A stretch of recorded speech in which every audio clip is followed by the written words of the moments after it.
Kuzu Zangpo and a very warm welcome to Bhutan This Week. With me, Sonam Rinchen. Our top stories this week. His Majesty the King graced the opening of the 5th session of the Second Parliament on Friday. Shortage of LPG cylinders in Paro worries the local residents. And Agriculture Ministry say commercialization of vegetables is a success. His Majesty the King graced the opening of the 5th session of the Second Parliament on Friday. His Majesty was accompanied by Her Majesty the Galtsin.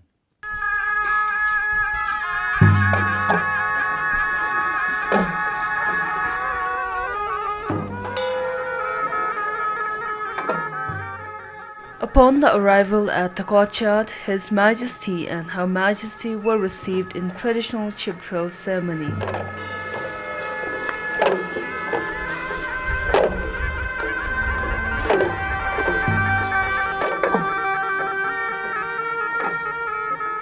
His Majesty and Her Majesty were received by the Prime Minister, National Assembly Speaker, Opposition Leader, National Council Chairperson, Cabinet Ministers and the Members of Parliament.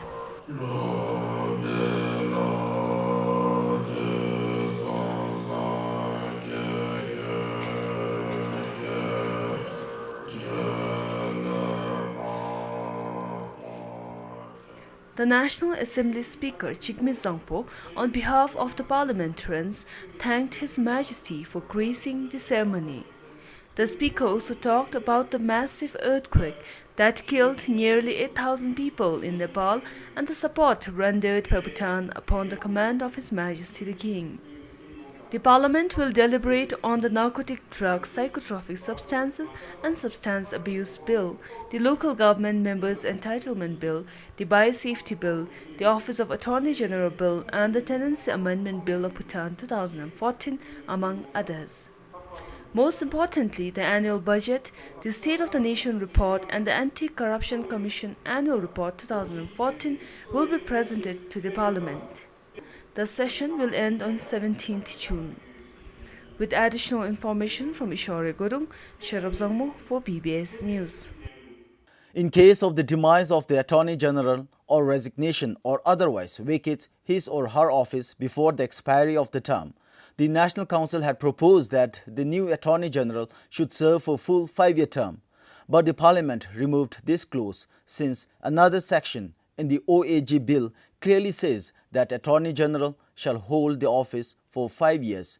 This was discussed at length in the Parliament before passing the Attorney General Bill 2014 with 47 voting for the bill. Some of the members said it was not clear whether the new Attorney General will serve for full 5-year term. The National Council last year proposed that the new Attorney General shall be appointed for a full 5-year term if the serving Attorney General dies, resigns or vacates before the expiry of the term. The law ni jable sedi jonso be sab di longa be chak to dubachin the losum di the junga jonga mishi jun sab gi kablu losum ya ni mobala longa be ochinla sebi yon chep di gelkham gi state gila gelkham gi ko timjing gi te gopin I se shunila analo longa panale tab de madu thendebe lokke go bachin ta taro longa be kene sawachin te nalafa at tab de madu at se du se no tamela. The Speaker Jimmy Zangpo, however, said that there was no reason for confusion because it is clearly stated in the Constitution and OAG's bill that the Attorney General shall serve for 5 years, which means the new Attorney General will have to serve for the remaining of the 5 years tenure. While the session ended with voting for the bill, the opposition leader pointed out that there was an error in voting system because the poll showed 50 members present, while there were about 60 members. Tomorrow, the joint sitting will deliberate on the Tenancy Amendment Bill. Kampal for Ishori Gurung, Namge Wangchuk, BBS News. Although some members of the Parliament oppose certain provisions of the Tenancy Bill, the Parliament endorsed it with the majority vote on Thursday. Some of the parliamentarians opposed to tenants having to pay a penalty of 24% of the house rent annually should a tenant not pay his rent on time. MP Theong Jurmi said the objective of the bill will be defeated if the provisions are in favor of the house owners. sada chimla chugi chayik di nalu chachimbe tsugumigi migden ngoma di kachimosa wachin khangla demigi tenants tisula chimla khalemi disulu ngachiki chapchur kadibe bechuwa khonsulu daregi netang dinalu tabmadu kachiwe bina ngachigi se kadibe chuga anilu mikba kedi imbale tendigibe khangla demi disulu chachimdigi chapchur kadim chiwe mo se. To which the speaker said that the bill has equal provisions for both tenants and owners. For example, a house owner will be liable for a penalty if security deposits are not paid in time to the tenants. It also says that a house owner has to pay 1 month's rent as penalty to the government and 2 months' rent as compensation to the tenants in case of unlawful eviction by the house owners. For example, if a house owner increases the rent according to his or her own discretion, a tenant would have the right to complain to the Dispute Settlement Committee, which will be established under the Ministry of Works and Human Settlement. Compiled for Ngirup Gelson, Sonam Rinchen for BBS News. Once again, the Anti-Corruption Commission highlights about its independence. In its annual report, it says functional independence has no meaning at all without control over resources such as personal, finances, and authority to determine. It has been pushing for its independence since 2006 because it says independence is important to prevent and combat corruption. Dashunathan Zangmo, the chairperson of Anti-Corruption Commission, says the matter of independence has taken too long and it has to be resolved once and for all by all the higher authorities. The crux of the matter is how do you define? So I think now the matter is because it's such a prolonged issue and it's not a matter to be even discussed in the parliament, but it is our duty. Yes. And after 9 years and 4 months of existence, we're even more confirmed that it has to be given the control over its own resources. And yes, have the checks in place. If they're not strong, make it strong.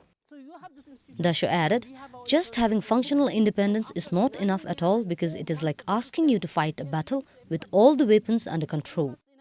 The Constitution of Bhutan clearly mentions that Commission is an independent body.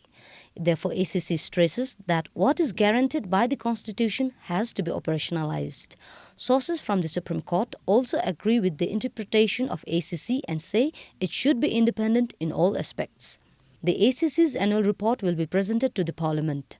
The discussion in the coming days will be an answer. Ishori Gurung, BBS News. The Paro Dzongkha Chokdu last month decided that with the valley development plans underway, approval of new constructions would be suspended for a month. This was further discussed when Dzongkha officials met with the Works and Human Settlement Minister in Paro. The suspension period could be further extended with the officials meet again to discuss further. Speaking to the officials gathered at the meeting, the Works and Human Settlement Minister Doji Chodin said a proper planning is required for the development of Paro. The Paro ki building nga chiki juju ni myung se shunila, juju ni myung la, nga chiki da thom yi se de lente thiakho ribe. We should not go wrong in the development of Paro. The town should not be filled with ugly, improperly planned structures. We should properly plan the developments from the very beginning so that the landscape remains beautiful as before. We have both Bhutanese visiting the place as well as tourists flying in from outside.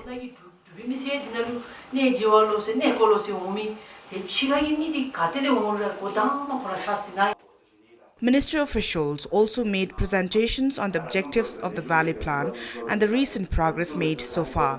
Works were first started around a year ago and could take another year or more to complete. Ugen Tenzin from the ministry says one of the objectives of the plan will be to provide guidelines on properly developing structures like road, safe water supply and proper sewerage.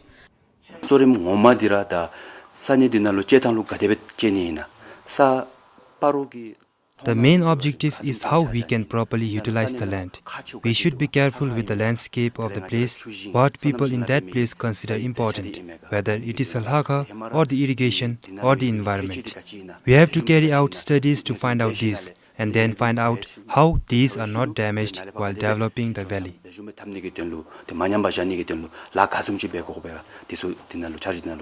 The Paro Zongda Chenjutring also pointed out that a decision had to be taken if the suspension period should be extended or not. It was decided that officials from the Zongkak and the ministry would meet again to decide on the matter. Compiled for Ishigalsan, Tara Limbu for BBS News. Residents in Paro are worried with the recent LPG cylinder shortage. The shortage is in one of the main LPG cylinder distributors in the Zongkak. Bhutan Oil Distributors, one of the 3 LPG cylinder distributors, have been struggling to provide new cylinders to their customers. They say the problem started when the card system was introduced in Thimphu. For a few days now, BOD customers in Paro have to wait for hours at the station to get new LPG gas cylinders.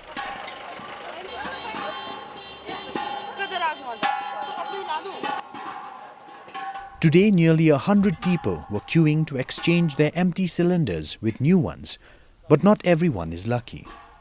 Some say this problem started around a week ago and is becoming a concern.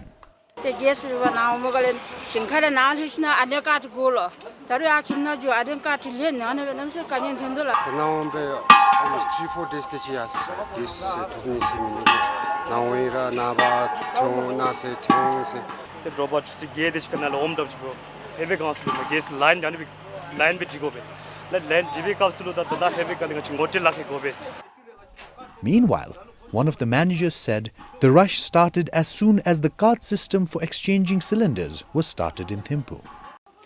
This problem has been going on for a month now. It began right after the card system was started in Thimphu. All of a sudden, there was rush of customers here. It wasn't like that before. Currently, customers are being distributed only 1 cylinder per person. With around 2,700 gas cylinders coming in every month, Thuji said earlier there was no problem. I don't think we will be able to change everyone's cylinders. Many will probably have to go back. I think maybe people from Thimphu are also coming here. Before, with the same quota, we didn't have any crisis. Now, all of a sudden, there is a huge rush. We can't even unload the new cylinders into our godown.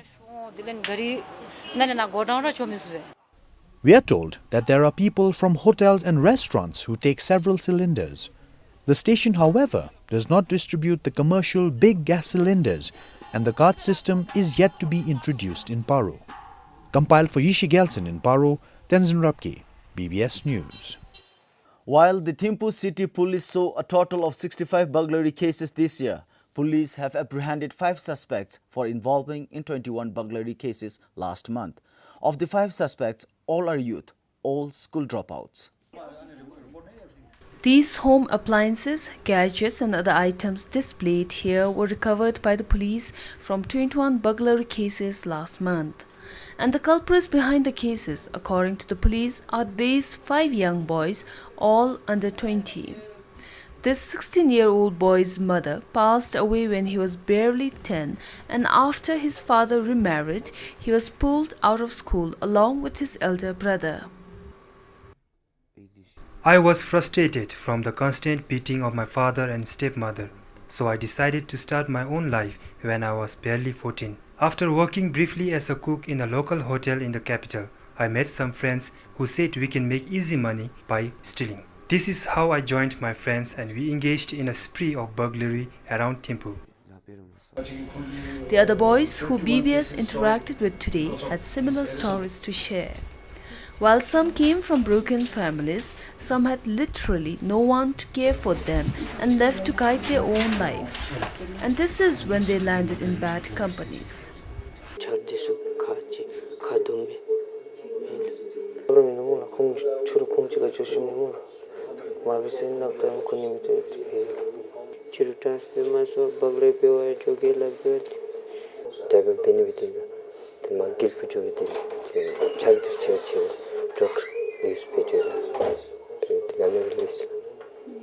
The apprehension of the 5 boys involved in several cases does not put the police at rest.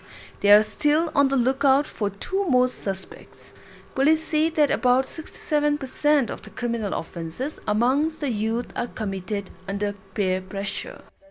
based on the database that we have, 67% the cause of the crime committed by the youth is, peer pressure, which constitutes 67%. 67% is peer pressure. As per the Penal Code of Bhutan, an offence of burglary will be categorized under the felony of 4th degree. Although the boys believe that finding a decent job will be next to impossible for them, what they did assure was they will all do something meaningful in life once they complete their imprisonment term. But the bigger question is, should we continue to allow more of our youth like them to learn after committing such offences, or can we as individuals, as parents, as the government and policymakers do something more than what we are doing right now to prevent our future generation from engaging in such activities? With camera person Kinchut Sireng and Srungdendup, Sharab Songmo reporting for BBS. The capital today is booming with tall rise shopping malls, huge offices and majestic hotels. And what about the schools? While the number of students is increasing by the year, the Bhutan This says it is time that the number of public schools too should grow. This is the scene in one of the classes of Low Siling Middle Secondary School at Chanjiji in Thimphu. The class has 45 students, exceeding the standard capacity of 32 as set by the Education Ministry. Also, this classroom is originally not a classroom. With increased admission this year, we are facing a shortage of classrooms here. And as a temporary solution, we have partitioned our biology lab and made it into classrooms. For now, this helps, but we don't know how this will work in the long run. The Vice Principal added, shortage of classrooms is not an isolated case for his school alone, but a major issue for other schools in the capital. This was a major focus of discussion during the Principals' Conference last year. Bhutan, in the meantime, is aware of the issue, but they have not been able to address it. The Thompe said, while the government's initiative on the central school is a noble idea, it might not be a permanent solution to the issue, especially in the capital. We are just wondering whether we can wait for the central schools to pick up and not do anything in the city. I feel we need to even build some more schools, because Thomde has already have kept provision in our plans to have land for new schools to be built. Now, today when we discuss on budget, we are not given any budget to do any new construction. So therefore, it is a big concern that we will face serious problem as when it comes to admission.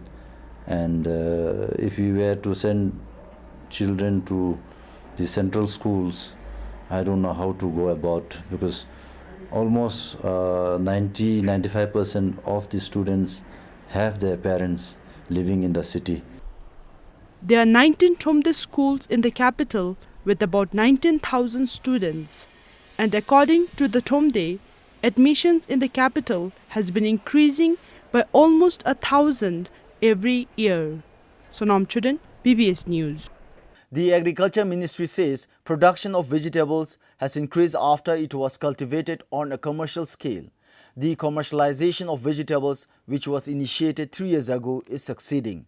For the first time since then, stakeholders from across the country attended for a 2-day workshop to discuss various issues and to come up with recommendations to take the project forward. The vegetables sold at the top floor of the vegetable market in Thimphu are all locally grown. It comes from across the country after the government encouraged farmers to shift from subsistence to commercial farming for self-sufficiency.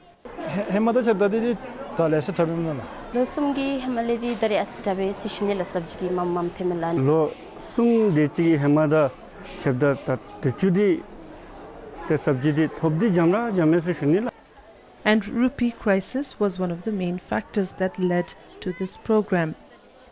In 2011, the volume that we exported to India was not even 1,000 metric ton, but by end of 2013, after initiation of this commercialization program, our export volume has increased to almost 4,000. To be exact, it is like 3,800 metric tons. So, and then the cash income generated from the export of this many volume is like 87 million, whereas in 2011 it was just 16 million. But the people involved in the program said it was not easy. Lack of proper water supply and marketing the produce were some of the major drawbacks. We have discussed to promote these water saving technologies. With these water saving technologies, we can achieve a lot. And the technologies available with us in hand are the sprinklers, and then the promotion of this micro irrigation system. Taking diverse climatic conditions into account, all gearworks and cheworks will be divided into different zones to produce vegetables throughout the year. Compiled for Tandanchoran, Tikichoran Doji, BBS News. Although most of us do not mind putting in some labor for our personal works, a blue-collar job is still not considered a choice by many. However, it is an exception for 3 mothers in Gelfu town who are making a good income by working as potters. Khando Zangmo works at the Tashi Commercial Corporation in Gelfu town. Her job is to load and unload grocery items from trucks. At 60, her age is no factor to deter her from engaging in this task that entails the use of physical strength. This is what Khando Zangmo has been doing for the last 6 years. Although her pay is determined by the number of items she is able to load and unload in a day, Khandu's monthly earning range between 20 to 30,000 Newton. With the money, Khandu is able to support her 3 school-going children, pay for the house rent and live a comfortable life. Besides, Khandu has been able to save about 300,000 Newton in the last 6 years. I have had people tell me constantly not to do this kind of job. How will I feed my family without working? How will I ensure a comfortable life for them without doing such works? I have to. Khandu has 2 other friends at work, both women, who say their work gets challenging at times with people looking down on them. While we load and unload heavy stuffs from the trucks, people say that as women, we shouldn't engage in such works. We can't even answer back, so we just bear with whatever they say. With the unemployment scenario getting uglier by the year and with more and more job seekers entering the job market, Khandu and her friends say that they should too take up blue-collar jobs as they are able to make a good amount of money. We see a lot of youngsters loitering in town under the influence of alcohol and drugs. I think they should not be choosy and take up jobs like ours. This will not just benefit themselves, but also the government.